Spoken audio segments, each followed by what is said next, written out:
వారే సాటి. వారి జన్మదినం కూడా ఆషాఢ శుద్ధ నవమి.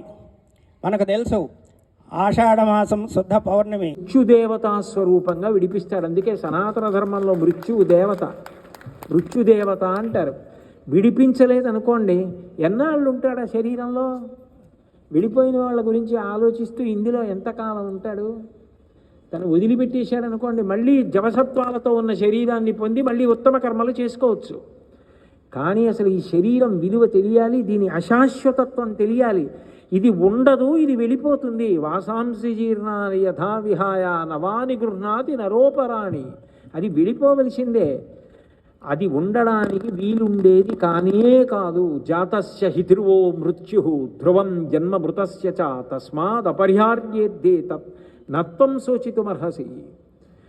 ఇది ఎప్పుడు పుట్టిందో అప్పుడే దీనికి మృత్యు తేదీ కూడా ఉంది. అది ఈరోజు పుట్టినది అని తెలిసి ఉన్నది, ఆ తేదీన వెళ్ళిపోతుంది పంచభూతాల్లోకి. అది జాయతే గచ్చతే, అది వచ్చి వెళ్ళి